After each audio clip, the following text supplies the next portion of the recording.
हाल ही में जारी SIPRI yearbook 2026 ने एक ऐसी तस्वीर पेश की है जिसमें साउथ एशिया की सिक्योरिटी डायनामिक पर एक बहस छेड़ दी। रिपोर्ट बताती है कि भारत केवल अपने न्यूक्लियर एनर्जी की संख्या नहीं बढ़ा रहा, बल्कि अपनी long range missile capability, delivery system, strategic defence में लगातार मजबूती बता रहा हूँ। कि आपको पता है कि आज दुनिया में 12,000 से अधिक परमाणु हथियार मौजूद हैं, और सबसे बड़ी बात, इनमें हजारों हथियार ऐसे हैं जिनमें कुछ ही मिनटों में लॉन्च किया जा सकता है।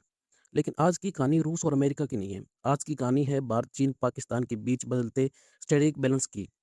हाल ही में जारी सिप्री है। सिप्री ये क्या है? सबसे पहले क्वेश्चन आता है, सिप्री है क्या? ये सिप्री एक Stockholm International Peace Research Institute है, जो कि 1966 में स्थापित किया गया था। ये इसका हेडक्वार्टर स्वीडन में है। ये एक स्वतंत्र ऑर्गेनाइजेशन है, इंस्टीट्यूशन है, जो किसी भी सरकारी संस्था या फिर किसी संस्था के अधीन कार्य नहीं करती। ये एक प्रतिष्ठित है, वैश्विक संस्था है, निम्नलिखित ज्ञानों पर रिसर्च करती है। ये हथियारों का हस्तांतरण, मतलब कि एक कंट्री से दूसरी कंट्री के बीच में हथियारों का ट्रांसफर की बात करता है। ठीक है। मिलिट्री एक्सपेंडिचर, बजट का विश्लेषण पर बात करता है। परमाणु हथियारों पर वैश्विक संघर्ष और सुरक्षा नीति की बात करता है। साइबर युद्ध की बात करता है, नई तकनीक की बात करता है। भारत के परमाणु शस्त्रों में वृद्धि, देखो क्या है, सिप्री की रिपोर्ट 2026 के अनुसार भारत ने परमाणु हथियार का मामूली विस्तार और आधुनिकीकरण किया है। यह संख्या में नहीं है, बल्कि क्षमता, डिलीवरी सिस्टम में प्राणी पर केंद्रित है। देखो 2025 के अंदर भारत के पास जो वॉर हेड थे वो 180 थे। ठीक है। और अभी फिलहाल 2026 के अंदर हमारे पास वॉर हेड 190 हो गए हैं, जो कि 10% की वृद्धि हुई है। परमाणु आधुनिकीकरण भारत का लक्ष्य केवल हथियारों की संख्या बढ़ाना नहीं है, बल्कि लंबी दूरी हथियारों और बेहतर डिलीवरी सिस्टम का विकास का न्यूक्लियर मॉडर्नाइजेशन कहा जाता है। देखो रीजन क्या है कि भारत अपनी परमाणु क्षमता क्यों बढ़ा रहा है? इसमें दो चीजें निकल के आती है। भारत की जो बाउंड्री है या पड़ोसी नेबर कंट्रीज है, वो दोनों ही न्यूक्लियर कंट्रीज है, और भारत के रिलेशन उनके साथ बेहद ही क्रिटिकल रहते हैं, पाकिस्तान और चाइना। तो चाइना की बात करें, चाइना का जो सेना का विस्तार है, वो मिसाइल है, वो बहुत जल्दी रैपिड बूस्टर की तरह फैल रहा है। भारत की लंबी दूरी की मिसाइल बना रहा है, लेकिन ताकि चीन को काउंटर किया जा सके। चीन के पास 2026 तक 620 और हेड और उसका शस्त्र लगातार बढ़ रहा है। ठीक है। चाइना के पास यह मिसाइल इंफ्रास्ट्रक्चर इंक्रीज किया जा रहा है, मिसाइलों का, आर्मी का, डिफेंस का, हर चीजों में एक्टिव हो रहा है। पाकिस्तान का कारक, ये एक फैक्टर है। पाकिस्तान में भारत के कारगिल युद्ध 1999 में, बालाकोट युद्ध 2019 में, और अभी ऑपरेशन सिंदूर जैसे कई घटनाएं भारत के साथ रिलेशनशिप को युद्ध की ओर धकेल रही है। आने वाले समय में हमारे पास ऐसी कैपेबिलिटी होनी चाहिए कि हम तुरंत एक्शन लिया जा सके। देखो भारत की न्यूक्लियर के बारे में, भारत की परमाणु नीति दुनिया के लिए एक अलग ही एग्जाम्पल रही है। भारत हथियारों की अंधी दौड़ में शामिल नहीं है, बल्कि एक जिम्मेदार और सहमति नीति का पालन करता है। इसमें दो है, देखो विश्व न्यूनतम निवारक। हमने विश्व को एक प्रकार का आश्वासन दिया है कि भारत किसी भी देश में सबसे पहले वॉर का, परमाणु हथियार का यूज नहीं करेगा। इस बात का एक स्टेटमेंट के तौर पर यूज किया जाता है। ठीक है। किसी प्रकार की, हम किसी भी ट्रीटी या प्रोटोकॉल के अधीन नहीं आते। इसका अर्थ है कि भारत अपनी सुरक्षा के लिए उतने ही न्यूनतम परमाणु हथियार रखेगा जितने दुश्मन पर हमला करने के रोकने के लिए पर्याप्त हो। भारत बढ़ती परमाणु शक्ति है, यूएसए रसिया के साथ समता नहीं चाहता, और यह राजनीतिक परिपक्वता को दर्शाता है। No first use policy, Bharat ने अपने पास एक जवाबदेही कार्रवाई के लिए कार्य करता है। भारत पहले किसी भी देश पे न्यूक्लियर वॉर का अटैक नहीं करता। ऑपरेशन सिंदूर के और साइबर युद्ध, ये भारत के क्रिटिकल युद्ध रहे हैं फिलहाल में। ठीक है। सिप्री ने ऑपरेशन सिंदूर का भी जिक्र अपने रिपोर्ट में किया है कि दोनों परमाणु पड़ोसी के बीच एक असामान्य रूप से गंभीर सेना संगठन बताया गया है। घटना आधुनिक युद्ध के बदलते स्वरूप समझने के लिए अत्यंत महत्वपूर्ण है। तो घटनाक्रम यह कि परमाणु सीमा पार नहीं की जा सकती।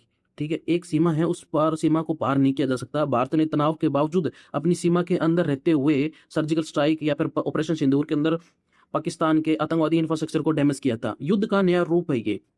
साइबर ऑपरेशंस युद्ध का एक नया रूप हो गया कि आप सबसे पहले स्पेस स्पेस के अंदर जो युद्ध होता है वो सबसे इंपॉर्टेंट और सबसे क्रिटिकल होता जा रहा है। आने वाले दिनों में सबसे अहमियत रखेगा। दूसरे नंबर आता है इलेक्ट्रिसिटी के अंदर।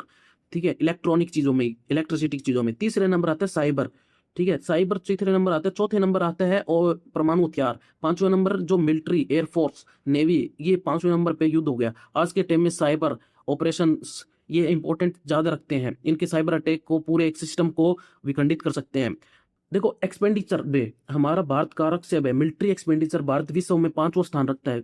पांचवा ऐसा कंट्री है जो भारत दुनिया में जो सबसे ज्यादा मिलिट्री पर एक्सपेंडिचर करता है। मेक इन इंडिया रिपोर्ट और भारत, देखो मेक इन इंडिया, भारत में जैसे अनेकों हमारे पास नई स्कीम चलाई है, लेकिन ये काफी नहीं है। 2025 में भारतीय सेना खर्च अभी भी उल्लेखनीय रूप से बढ़ रहा है। यानी कि भारत अभी भी दूसरों देशों से खरीदता है और अपने बजट का लगभग 92 बिलियन रुपए 2025 के बजट के अकॉर्डिंग, यानी कि भारत के कुल सेना व्यय पिछले वर्ष में 8.9 वर्ष वृद्धि हुई है। विश्व में 5वां देश है जो सबसे ज्यादा अपना एक्सपेंडिचर अपनी मिलिट्री पे करता है। टॉप देखो, टॉप 5 सेना खर्चा सेना मिलिट्री एक्सपेंडिचर करने वाले देश 2025 के अकॉर्डिंग, अमेरिका नंबर 1, दूसरे नंबर चाइना, तीसरे नंबर रूस, चौथे नंबर जर्मनी, 5वां नंबर भारत आता है। देखो, हथियार आयात इंपोर्ट की बात करें, नंबर भारत ऐसा देश है जो दुनिया में दूसरे नंबर सबसे ज्यादा हथियार इंपोर्ट करता है। पहले नंबर यूक्रेन है, दूसरे नंबर भारत है, सऊदी अरब है, तीसरे कतर है, चौथे नंबर पर पाकिस्तान है, 5वें नंबर पर। ये 5 देश मिलकर दुनिया का 35% हथियार इंपोर्ट करते हैं दुनिया से। मेक इन इंडिया और आत्मनिर्भर भारत जैसे अभियानों को बावजूद भारत अभी भी विदेशी हथियारों पर काफी निर्भर है। अभी हम रिपोर्ट देख रहे हैं सिप्री की, सिप्री ईयर बुक 2026, 2000 जनवरी के अंदर ये रिपोर्ट रिलीज हुई थी। इसके अंदर क्या, यूनाइटेड स्टेट 2025 में 1930 उनके पास परमाणु थे, 2026 में भी उन सेम के सेम 1930 है। रसिया के पास भी 2591, रसिया के पास भी 2591 थे, ठीक है। 2026 में 2604 हो गए, यानी कि रसिया ने अपना थोड़ा बहुत न्यूक्लियर वेपन इंक्रीज किए हैं। तीसरे नंबर आता है यूनाइटेड किंगडम, यूके, 105 थे, अभी भी 105 है, तो अपनी स्थिरता को बरकरार है, ठीक है, बैलेंस है। फ्रांस के पास 10 है, ठीक है, अभी भी फ्रांस के पास 10 है। तो अभी कंट्री का मतलब यही है कि रसिया के पास दुनिया का सबसे बड़ा यूनिट न्यूक्लियर पार्ट, ठीक है। दूसरे नंबर आता है चाइना, चाइना के पास में क्या, चाइना दूसरे नंबर, फिर आता है चाइना के पास है 576, ठीक है, लेकिन आपने 576 से 586 से इंक्रीज किया है, और ये मिलिट्री इक्विपमेंट के लिए सबसे क्रिटिकल होता जाता है इंडिया के लिए। फिर आता है हमारा प्यारा भारत, इंडिया के पास 2025 के अंदर 180 वॉर हेड थे, लेकिन हमने क्या किया, 12 एक्टिव है फिलहाल। क्या किया, भारत ने 12 न्यूक्लियर वेपन एक्टिव कर दिए, क्योंकि हमारी काबिलियत तीनों जगह से है, लैंड से है, वाटर से है, या फिर एयर से है। हम तीनों जगह से कैपेबिलिटी है कि हम तीनों से अपनी मिसाइल या रिफाइल या फिर अपने इंडियन नेवी के प्रोजेक्ट के तहत सारे तीनों जगहों पे न्यूक्लियर बम अटैक कर सकते हैं। लेकिन भारत की मिलिट्री इक्विपमेंट के अंदर क्या है, पहले हम स्टोरेज में रखते थे सारे इक्विपमेंट अपने, ठीक है, सारे वेयर हाउस, ये जो वेयर हाउस में रखते थे सारे जितने भी वेपन थे, लेकिन 12 एक्टिव कर दिए। 12 एक्टिव करने का मतलब है कि वो तैनाती के तौर पे कर दिए गए, किसी भी भारत के प्रधानमंत्री के अलावा सीडीएस और जितने भी इन प्रोजेक्ट के मजदूरी मिल जाती है, तो 12 के 12 एक्टिव हो जाते हैं अपने आप में न्यूक्लियर पावर अटैक करने की क्षमता में, ठीक है। अब बात करते हैं हम न्यूक्लियर कैपेबिलिटी की, ठीक है। जिसको वॉर हेड की बात करें तो रूस के पास दुनिया में सबसे ज्यादा वॉर हेड है। उसका रीजन क्या है, 5420।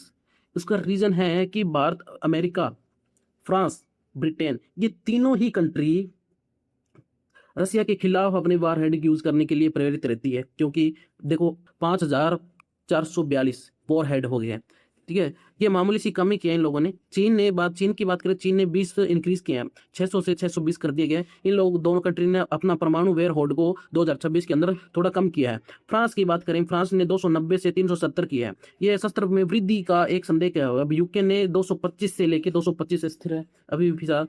भारत ने 180 से 190 किया, लगातार अब की आधुनिकरण का विस्तार होता जा रहा है, ठीक है। भारत के बाद में पाकिस्तान 170 से 170 पर ही है फिलहाल, लेकिन एक टाइम था जब भारत पाकिस्तान से पीछे हुआ करता था वेयर होल्ड में। ये लास्ट 2-3 सालों के अंदर भारत ने अपना आधुनिकरण को विस्तार किया है और परमाणु हथियार की और होल्ड में वृद्धि किया, और पाकिस्तान से हम आगे निकल गए। इसराइल की बात करें, इसराइल के पास 90 है, अभी भी 90 है।